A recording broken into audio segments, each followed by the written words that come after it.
It's so nice to have the best receiving core in the NFL, is something Steelers fans have been saying for years.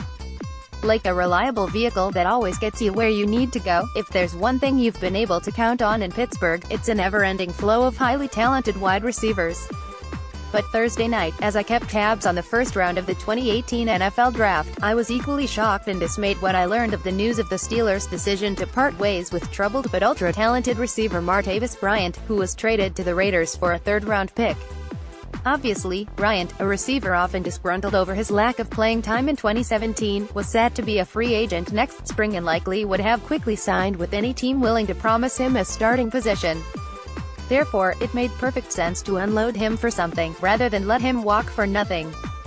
And to get a third-round pick for him, let's just say I didn't see any team willing to pay that much for a player one strike away from never being employed in the NFL again.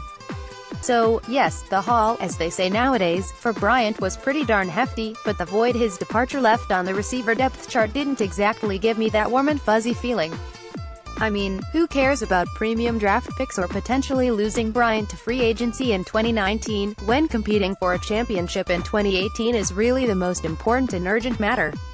With Bryant joining the injured and unsigned Eli Rogers' former Steelers receivers, Darius Heyward-Bey getting longer in the tooth and Justin Hunter the proud owner of 82 career receptions, that old reliable receiving core suddenly seemed much more likely to break down right in the middle of rush hour traffic. The premium motors of Antonio Brown and Juju Smith-Schuster, be damned.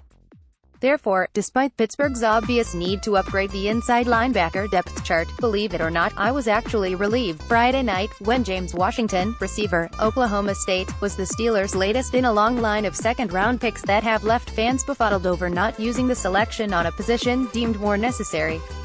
It wasn't very audible, but as I glanced at the TV screen while preparing for the next horrible role in my bowling league, I honestly said, thank God.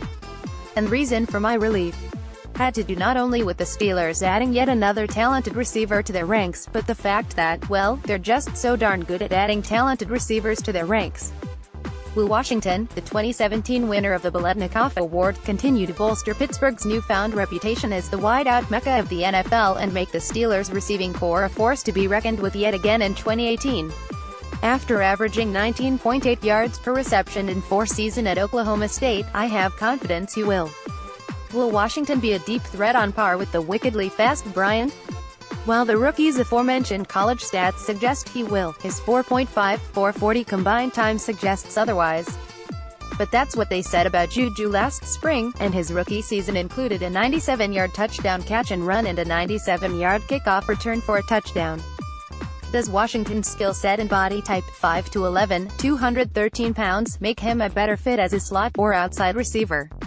In this day and age of position-less football players, ever notice how more and more coaches and scouts are describing prospects as versatile? Who cares? As long as Washington can help keep the Steelers' receiving strength a strength, I'll be happy. The Steelers could have gone in several different directions with their second-round pick, but judging by their history with receivers, I think you'll be happy they went with James Washington.